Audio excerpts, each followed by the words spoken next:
दही असं फेटून घ्यायचं.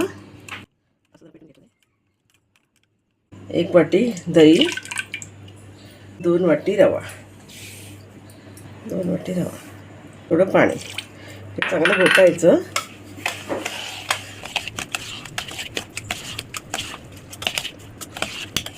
थोडं घट्ट आहे, थोडं पाणी टाकत आहे.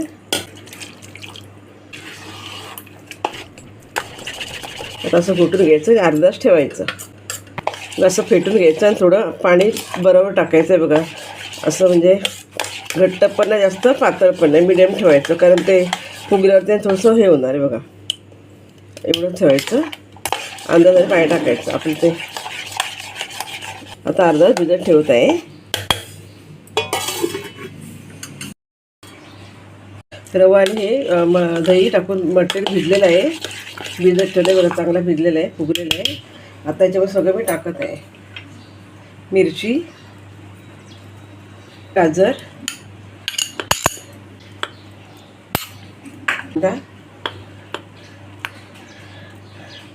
मिरची, सगळी एवढी भाजी घेतली आहे. अगं तुम्हाला काय भाज्या टाकायच्या टाकू शकता याच्यामध्ये. मीठ चवीनुसार. असं चांगलं हलवून घ्यायचं, चांगलं असं एकजीव करायचं, चांगलं असं बघा.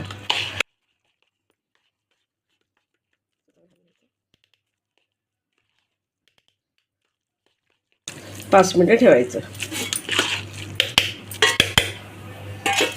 पुरेपर्यंत 5 मिनिटं ठेवायचं. तर आपल्याचं चांगलं मटर रेडी झालं आहे. हे बघा चांगलं बघा, चांगला मुरलेला आहे. आता इनो टाकत आहे. आप्याच्या भांड्याला तेल लावायचं, त्यात टाकायचं,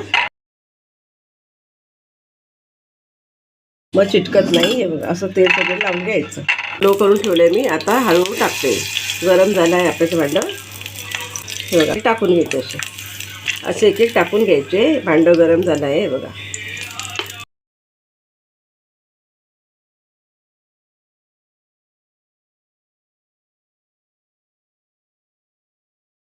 फ्लोअर तसे 5 ते 10 मिनिटं ठेवायचं. थोडंसं बघत राहायचं 2-2 मिनिटांनी जरा.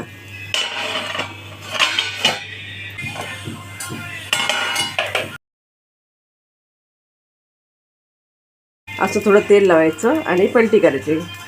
एक साईड झालेली आहे. हे बघा एक साईड झाली आहे बघा.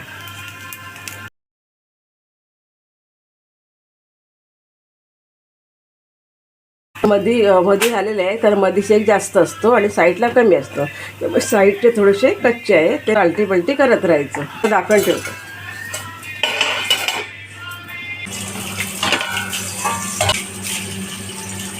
हे बघा दुसरी पण साईड झाली आहे. हे बघा